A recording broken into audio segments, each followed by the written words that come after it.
With many of the states recently reopening for localised travel, it's been a fantastic opportunity for us to get out there in our four-wheel drives and start thinking about one of those bigger trips of where we can go and some of the places that we haven't yet been to and some of those we'd like to revisit. But for me, I'm going to revisit a place I was very lucky enough to tour last year with Beck and Justin from Trip in a Van.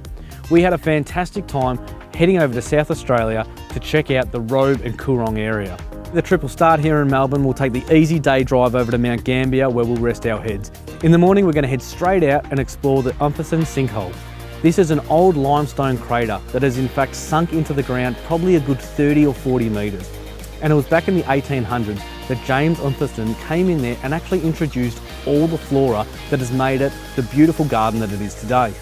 While you're in town, you won't miss the Big Blue Lake, but my hot tip is to spend the 15 minutes, drive south and go and check out Little Blue Lake. This hidden oasis is an old limestone crater that has since filled up with water. It's about 45 metres wide and up to 45 metres deep. It's a fantastic little swimming oasis with a floating pontoon and just a great way to spend your morning.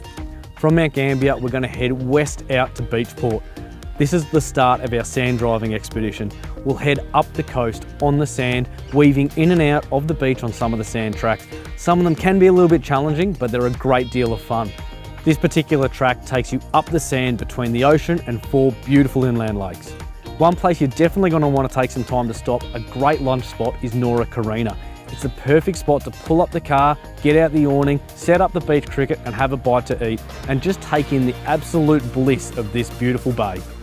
From Nora Karina, we're going to take some more sand tracks in and off the beach into our final destination for the day of Robe, a fantastic location full of pubs and cafes. The next day, we're going to go out to a popular road beach known as Long Beach. Now this is a really great place, especially for anyone who hasn't done any sand driving before. Really nice open wide beaches and plenty of firm sand to get out there.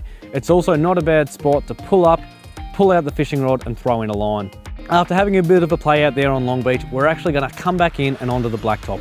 While you can continue further up the coast on the beach, we just found it to become a little bit more difficult and harder to gain access back onto the Blacktop. Heading up the highway, we're going to stop into the Cape Jaffa Winery and Loophole Brewery. Just a really nice way to break up the commute. From there, we're going to head up to Kingston SE, where we're going to head back out onto the beach and get back into some four-wheel driving. The drive up the beach from Kingston SE is nice and cruisy, and along the way you'll stop in and have a look at the granites, a local tourist attraction, two boulders formations coming up from underneath the sand. A good time to stretch your legs and maybe take a few photos. Just a few kilometres north and we're going to start heading into the south of the Coorong National Park. To the left you'll have the ocean and to the right you'll start to see entrances into a plethora of sand dune parks. As always, take extreme caution when driving into sand dune areas as the conditions can change quickly and areas can become very soft. If you can find a safe passage to the top of one of the dunes, be sure to take some time to jump out of the car, bring along a boogie board and have some fun coasting down these giant sand slides.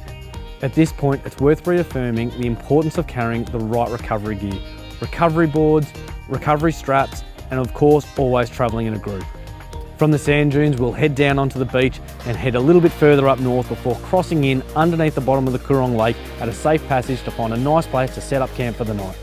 We'll hopefully find ourselves a nice camping location around the Tea Tree Crossing area, right at the base of the sand dunes, where we'll probably get up the next morning and have a great play in the sand.